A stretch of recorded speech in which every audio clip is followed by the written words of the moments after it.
and here is my interpreter, Gideon Israel. This is the Inclusive News Network. We're bringing you the latest news on the major stories of persons with disabilities, necessary information and happenings around the nation and across the world at large. Now for the headlines. NNAD presents award to deaf philanthropists. NNAD convenes special congress for the adoption of the constitution. NYSC member with disabilities donates 50 wheelchairs to persons with physical disabilities. Emir of Zaria turbans Dr. Chidi. Cases of father raping daughters on the increase, says Minister Pauline. We welcome Ms. GP to give you the latest stories. Please stay tuned.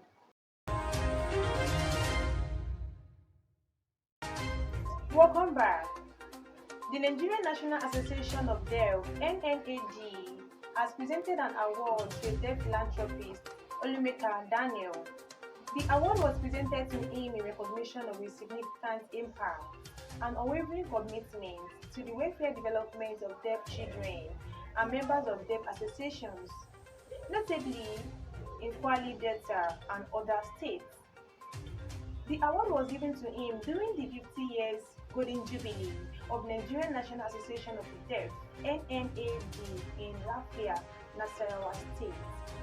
Incidentally, the celebration came to a climax during the International Day of the Deaf. The award came as what surprised as a philanthropist is well recognized for his significant contribution to the development of the deaf in several schools and remote areas. In an interview with Inclusive News Network, Olumeka Daniel, who could not hide his excitement in receiving his award, Apex Deaf in Nigeria, said, "I am excited to receive my award. With this award, I inspire to do more for the deaf community in my state." He said, "The deaf community in the West State needs urgent intervention in education, health, and employment. The level of education of several deaf children in the community is very low. I call on the local government chairman to provide jobs for qualified special teachers to work in the inclusive schools." The National Executive Committee of the Nigerian National Association of the Deaf (NNAD), under the leadership of Honorable Dr. Chidi Topaz, has prioritized organizing the first of its kind special congress to make room for the first adoption of NNAD's constitution in Abuja. This was disclosed by the NNAD's national president, Honorable Dr. Chidi, during an online National Executive Council (NEC) meeting he personally chaired on Tuesday night. In the meeting, which housed state chairmen, secretaries, PROs, and national executive members of NNAD, it drew the attention of the audience on the need to plunge into action to facilitate the final adoption of NNAD's constitution. For the special congress, we are going to have chairmen, secretaries, youth leaders, and women leaders from the 36 states plus FCT, and they will be mainly invited for the purpose of the congress only. We will send you letters very soon, and I pray we will get support so we can provide something like accommodation, but for now, we don't want to promise, just want you all to be aware. That's all for today, he added. Inclusive News reports that the adoption of the constitution was earlier scheduled to hold during the Lafia AGM, but was postponed due to the inability of state branches or afflicted associations to review and communicate their feedback to NNAD. A person with disability, a member of the National Youth Service Commission (NYSC), Peter Grand, has donated 50 sets of wheelchairs to other persons with physical disability. He also constructed ramps for them to walk freely. He spoke with the nation in Makurdi, Benue State, said someone on a wheelchair himself He knew what it meant to be a person with physical disability. He said, I have taken it upon myself to alleviate the hardship of people who cannot move around for the sake of their disability because they are physically challenged too. Our society does not care enough for the persons with physical disability.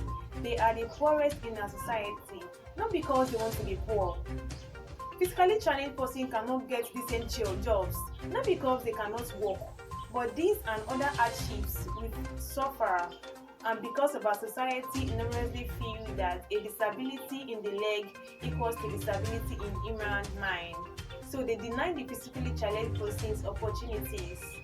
We don't need your pity, he said. Stop discrimination and create enabling environments for us.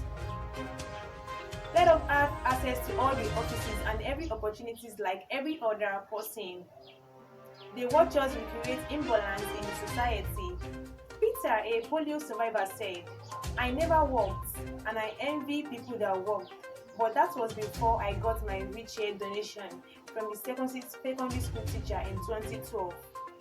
Before then, I crawled from home to school and crawled back from school home under the scorching sun.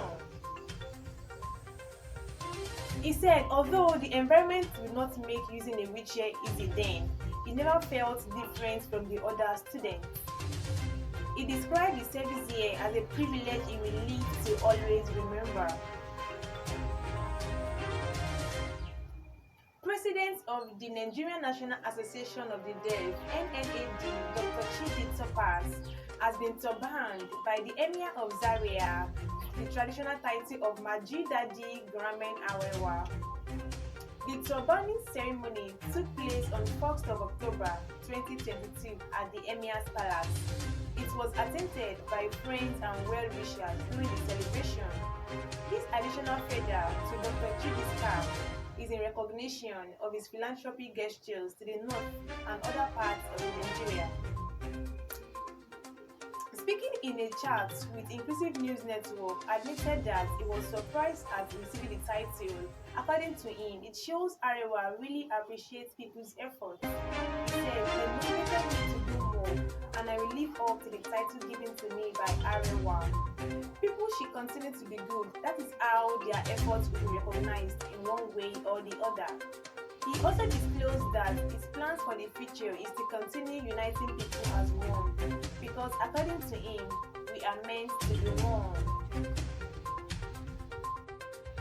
Women Affairs Minister Pauline Tali has decried the increasing cases of rape and other forms of violence in girl child by their fathers and other members of the society.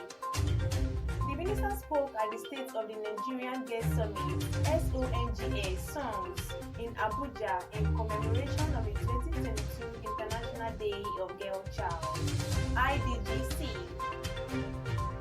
The IDGC is commemorated every October 11th to celebrate the importance, power, and potentials of adolescent girls around the world, as set aside by United Nations (UN).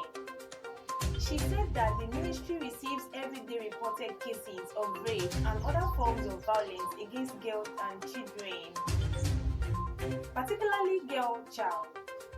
Some of these girls are dying in silence, and we must do everything possible to identify and address some of these problems by getting closer to them. We receive in the ministry on a daily basis, and I am very sure commissioners can testify at the state level, cases where fathers rape their daughters. It is very sad, it is an abomination, it is unacceptable, but in case it happens, please girls, speak out more, she said. The minister encouraged survivors of any form of violence to always speak out to ensure that they are justice served and the perpetrators are prosecuted. Thank you for staying with us. Until next week, please kindly like, share, comment on our social media handles on your screen.